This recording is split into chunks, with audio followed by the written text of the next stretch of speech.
காலை வணக்கம் நண்பர்களே. இன்னைக்கு பொறுப்பாக காலைல எழுந்த உடனே காலை கடன்கள்லாம் முடிச்சுட்டு அப்பாவை பெட்டில் அட்மிட் பண்ணியிருக்கனால அம்மாலாம் ஊர்லேருந்து வந்திருக்காங்க. ஸோ அதனால் மம்மி அப்பாவை பார்த்துக்கிறதுக்காக ஹாஸ்பிட்டலில் விட்டுட்டு அண்ணனுக்கு கொஞ்சம் சத்து குறைபாடுன்றதுனால சில பல பிளட் டெஸ்ட்லாம் எடுக்க வேண்டியது இருக்குது. அதனால் அப்படியே அவனை லேபு கிட்டுட்டு போயிட்டு டெஸ்ட் எடுத்துட்டு வீட்டுக்கு வந்தோடனே ஒரு டீயை போட்டு குடிச்சிட்டு ரொம்ப நாளாக வீட்டுக்கு தேவையான பொருட்கள்லாம் வாங்கி கொடுக்காம வச்சிருக்கேன். ஸோ அதனால் கடைக்கு போயிட்டு வீட்டுக்கு தேவையான சின்ன சின்ன பொருள்லாம் அப்படியே வாங்கிட்டு வந்துட்டு கூடவே நமக்கு நொறுக்கு தண்ணியும் வாங்கிட்டேன். அதுக்கப்புறம் காலை உணவுக்கு 4 இட்லியும் சாம்பாரையும் சாப்பிட்டு அப்பாவை பார்த்துக்கிறதுக்காக அம்மா ஹாஸ்பிட்டலில் விட்டுன்னு சொல்லிட்டு சொன்னேன்ல, அதனால அவங்களுக்கு அப்படியே சாப்பாடு எடுத்துமே கொடுத்துட்டு அண்ணனுக்கு மறுபடியும் வந்து பார்த்தீங்கன்னா பிளட்டை கொடுத்துட்டு வீட்டுக்கு ரிட்டர்ன் வரக்குள்ள நாங்கள் 2 பேரும் ஒரு ஜூஸை குடிச்சிட்டு வந்துட்டோம். அப்புறம் சிறிது நேரம் கழித்து ஹாஸ்பிட்டல் போயிட்டு கொஞ்ச நேரம்ட்டு மம்மி அப்படியே வீட்டுக்கு ரிட்டர்ன் சாப்பாடு செஞ்சுட்டு மறுபடியும் டாடிக்கு சாப்பாடு ஹாஸ்பிட்டல் எடுத்துமே கொடுத்தாச்சு.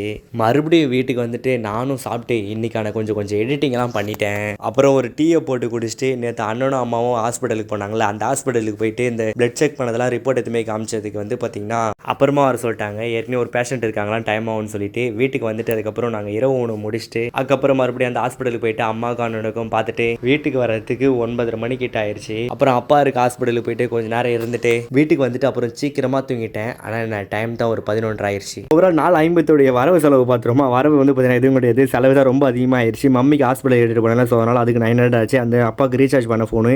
ஸோ டோட்டலி வந்து பார்த்தீங்கன்னா 1100 இன்னைக்கு செலவாயிருச்சு.